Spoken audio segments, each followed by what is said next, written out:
नरेंद्र मोदी जी संविधान को ऐसे पकड़े थे, यूं यूं कर रहे थे ना, देखा आपने? ये आपका काम था, ये आपने करवाया है। आपने देखा भाइयों और बहनों, अयोध्या की सीट हार गए, तो जवाब अयोध्या की जनता ने भी दिया है। और सिर्फ अयोध्या में नहीं भाइयों और बहनों, सिर्फ अयोध्या में नहीं, वाराणसी में जान बचा के निकले हैं प्रधानमंत्री। और मैं आपको कहता हूं और बहन से कह रहा हूं, अगर ये लड़ जाती वाराणसी में, अगर ये लड़ गई होती, तो आज हिंदुस्तान के प्रधानमंत्री 2-3 लाख वोटों से वाराणसी का चुनाव हार जाते।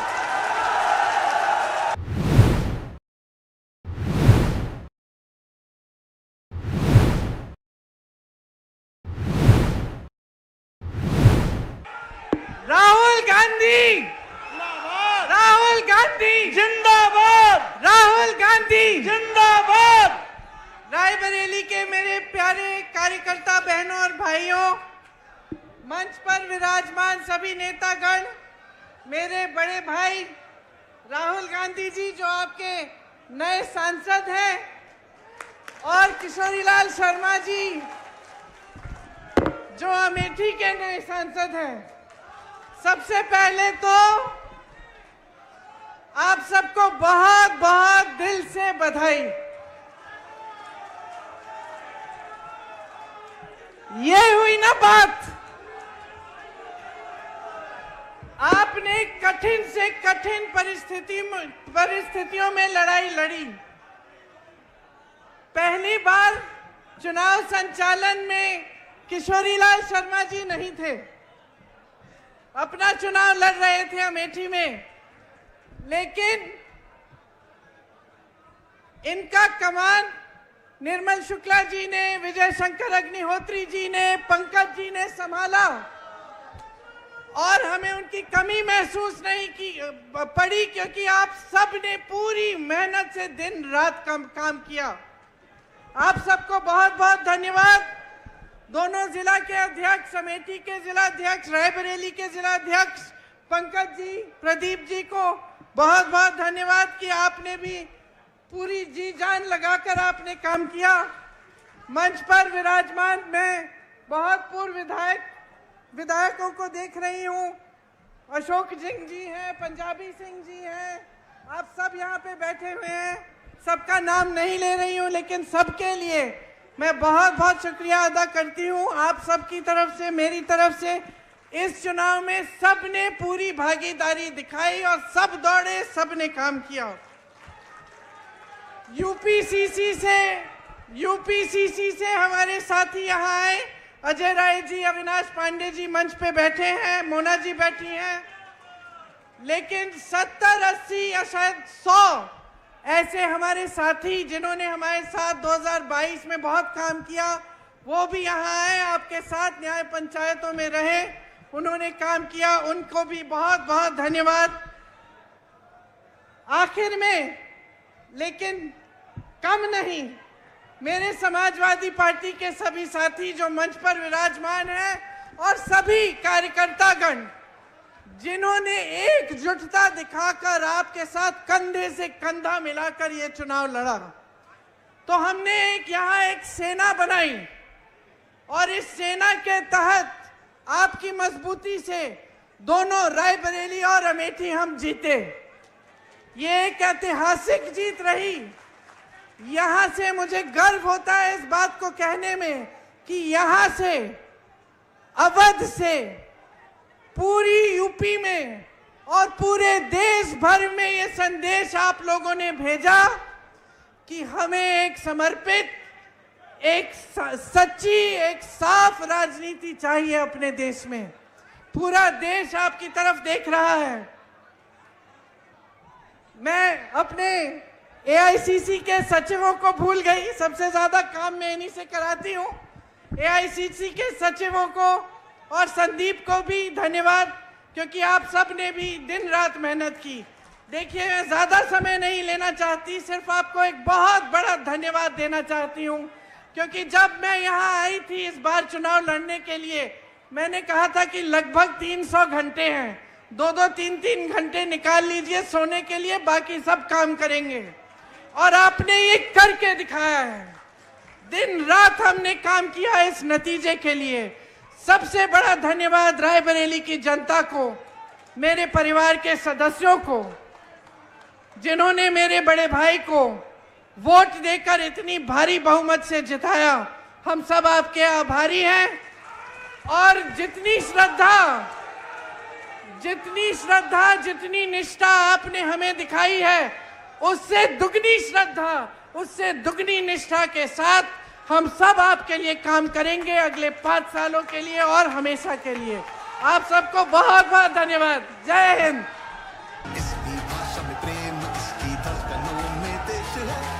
हमारे प्यारे कार्यकर्ता अमेठी के, रायबरेली के, मैं आपको दिल से धन्यवाद करता हूं कि आपने इतनी मेहनत की और रायबरेली में और अमेठी में आपने और रायबरेली अमेठी की जनता ने और सब नेताओं ने मिलकर कांग्रेस पार्टी की जीत करवाई। इस बार जैसे प्रियंका ने कहा, कांग्रेस पार्टी रायबरेली में, अमेठी में, उत्तर प्रदेश में, बाकी हिंदुस्तान में एक होकर लड़ी। और मैं समाजवादी पार्टी को कहना चाहता हूं कि इस चुनाव में उत्तर प्रदेश में आपका हर एक कार्यकर्ता कांग्रेस पार्टी के कार्यकर्ता से मिलकर एक साथ लड़ा। मैंने सोचा कि ये क्यों हुआ, कि पहली बार मैंने देखा कि इंडिया गठबंधन, अलग अलग पार्टियां, कांग्रेस का हर कार्यकर्ता, समाजवादी पार्टी का हर कार्यकर्ता, डीएमके का हर कार्यकर्ता एक साथ खड़े होकर लड़ गए। पहले अलायंस होता था, एक साथ चुनाव लड़ते थे, मगर शिकायत आती थी कि भैया यहां उन्होंने मदद नहीं की, वो शिकायत करते थे यहां आपके लोगों ने मदद नहीं की। मगर इस बार सारे के सारे एक बन के, मैं आपको बताऊं, 1 इंच पीछे नहीं हटे। हर प्रदेश में, तमिलनाडु, उत्तर प्रदेश, हर जगह, मणिपुर, राजस्थान, कर्नाटक, तेलंगाना एक हो गए। और मैंने सोचा ये हो क्यों रहा है, इसका कारण क्या है? इसके 2-3 कारण हैं। सबसे पहला कारण, जो देश की आत्मा को समझ आ गया कि नरेंद्र मोदी जी, अमित शाह जी हिंदुस्तान के संविधान को खत्म करने की कोशिश कर रहे हैं। जो हिंदुस्तान की नींव है उससे वो खिलवाड़ कर रहे हैं। इसीलिए पूरा देश एक साथ खड़ा हो गया। दूसरी बात, 2014 में हिंदुस्तान की राजनीति में एक बदलाव आया। पहली बार हमने देखा कि प्रधानमंत्री खुलकर हिंसा और नफरत की राजनीति कर रहे थे। और यह हिंदुस्तान की संस्कृति और हिंदुस्तान के धर्मों के खिलाफ है। और रास्ता मैं बताना चाहता हूं, और मुझे बहुत गर्व है कि रास्ता रायबरेली, अमेठी और उत्तर प्रदेश ने दिखाया है। उत्तर प्रदेश की जनता ने नफरत के खिलाफ, हिंसा के खिलाफ, अहंकार के खिलाफ दबाकर वोट दिया है।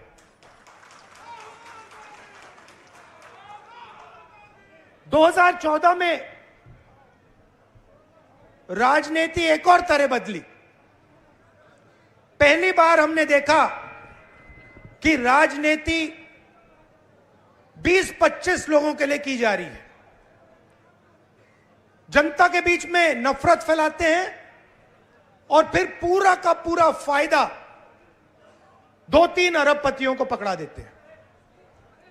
तो वोट किसान ने दिया, मजदूर ने दिया, बेरोजगार युवा ने दिया, माताओं बहनों ने दिया, सबने मिलकर इस राजनीति के खिलाफ वोट दिया है। अब हमारे ऊपर एक बहुत बड़ी जिम्मेदारी पड़ती है। सबसे पहले कांग्रेस पार्टी के नेता, कार्यकर्ता, एमएलए, एमपी जो भी हैं, अहंकार के शिकार नहीं होंगे।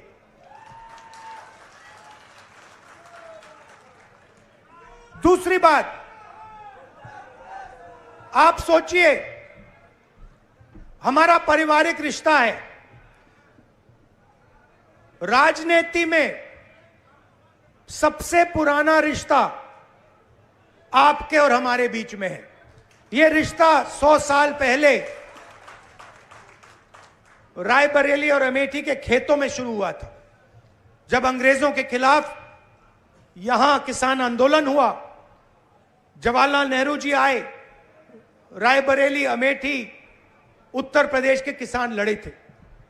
और उस समय भी बदलाव रायबरेली के किसानों ने किया था, अमेठी के किसानों ने किया था, अमेठी रायबरेली के युवाओं ने किया था। और इस बार भी आपने फिर से वही काम किया है।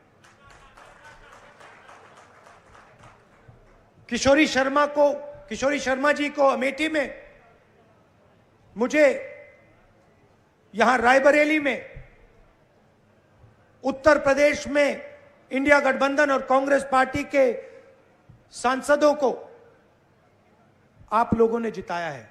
माहौल आपने बनाया है, पूरे देश में माहौल आपने बनाया है। आप अपनी शक्ति समझो, पूरे देश की राजनीति आपने बदल दी है। आपने देखा होगा, पहले नरेंद्र मोदी जी कह रहे थे मैं नहीं हूं, भगवान मुझे ऑर्डर देते हैं, मैं काम नहीं करता, भगवान मुझे ऑर्डर देते हैं, मैं करता हूं।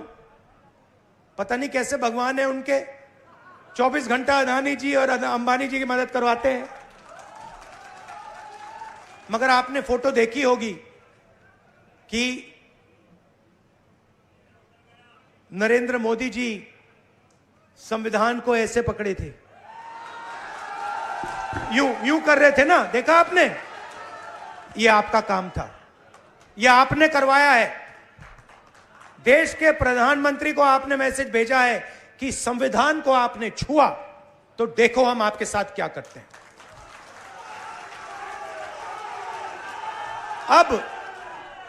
अब देखिए, अब यह भी मत सोचिए कि काम खत्म हो गया है। यह अभी काम शुरू हुआ है, यह शुरुआत है। हिंदुस्तान ने मैसेज भेजा है कि हमें नरेंद्र मोदी जी का विजन अच्छा नहीं लगता, हमें नफरत नहीं चाहिए, हमें हिंसा नहीं चाहिए, हमें मोहब्बत की दुकान चाहिए और हमें नया विजन चाहिए देश के लिए। और अगर देश को नया विजन देना है तो भाइयों और बहनों, उत्तर प्रदेश से ही देना होगा। और उत्तर प्रदेश ने मैसेज दिया है कि इंडिया गठबंधन, समाजवादी पार्टी और कांग्रेस पार्टी को हम चाहते हैं, देश में चाहते हैं और उत्तर प्रदेश में भी हम चाहते हैं।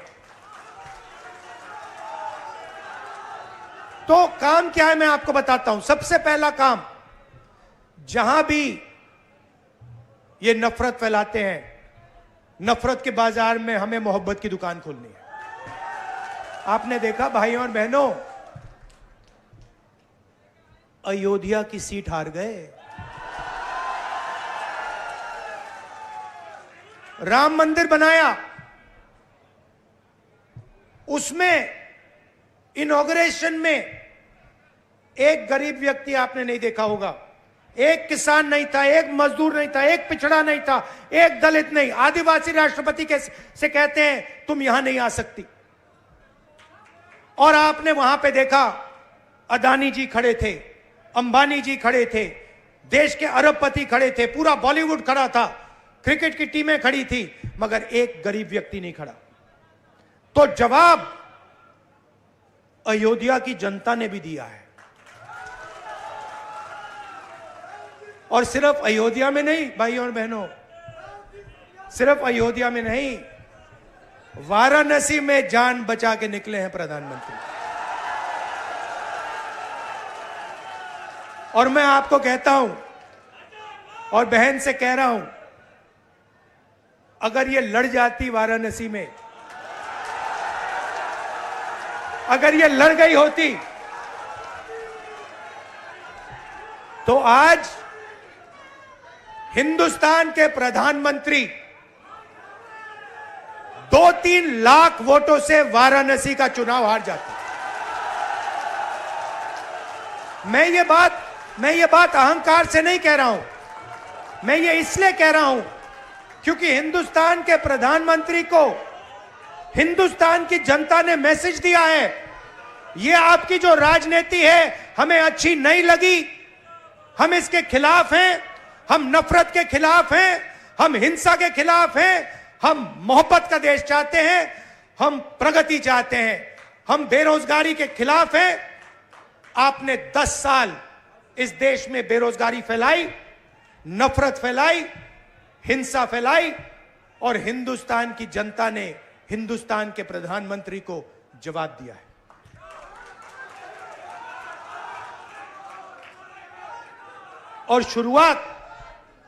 और शुरुआत आपके दिल में हुई थी, तो बदलाव आप लाए हैं। तो दिल से आपका धन्यवाद करना चाहता हूं। आने वाले समय में मैं चाहता हूं कि जो सच्चे मुद्दे हैं देश के सामने, बेरोजगारी का मुद्दा, महंगाई का मुद्दा, किसानों का मुद्दा, मजदूरों का मुद्दा, ये मुद्दे उठाए जाएं और गरीबों की मदद करने की पॉलिटिक्स हो, राजनीति हो। अग्निवीर, अब भैया मैं आपको बता रहा हूं, अब हमारे पास पार्लियामेंट हाउस में सेना बैठी हुई है, सेना बैठी हुई है। इस बार हमारी पूरी कोशिश होगी, ऑपोजिशन में बैठे हैं मगर अग्निवीर को ऑपोजिशन में रद्द करने की कोशिश करेंगे। तो आपने हमें इतनी शक्ति दी, और ये सिर्फ आपने राजनीतिक डिसीजन नहीं लिया है, ये आपने जो वोट दिया है और रायबरेली के हर एक व्यक्ति ने जो दिया है, ये राजनीतिक डिसीजन नहीं था, ये मोहब्बत का डिसीजन था। और इस बात को मैं जिंदगी भर नहीं भूलने वाला हूं। अमेठी की जनता से भी कहना चाहता हूं, मैं रायबरेली का सांसद हूं, मगर जो मैंने आपसे कहा था, जो भी रायबरेली में होगा वो अमेठी में भी होगा। तो आप सबको मैं दिल से धन्यवाद करना चाहता हूं। आपने हिंदुस्तान की राजनीति बदल दी, आपने प्रधानमंत्री को ऐसे करवा दिया, और आपने पूरे देश को मैसेज दिया कि हम नफरत के खिलाफ हैं, मोहब्बत की दुकान खोलेंगे और देश की राजनीति बदलेंगे। धन्यवाद। जय हिंद, जय उत्तर प्रदेश। इसमें गांधी सा तेज है, सत्य का सिपाही, करुणा का मेघ है। सभी के हक में लड़ता है, सभी को हक दिलाता है। राहुल के दिल में देश है, इंडिया से दिल का नाता है।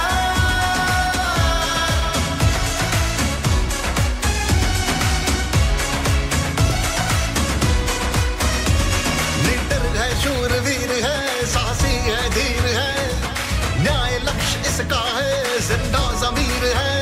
और किसानों से और अंत में जो मेरी बहन ने यहां मेहनत की,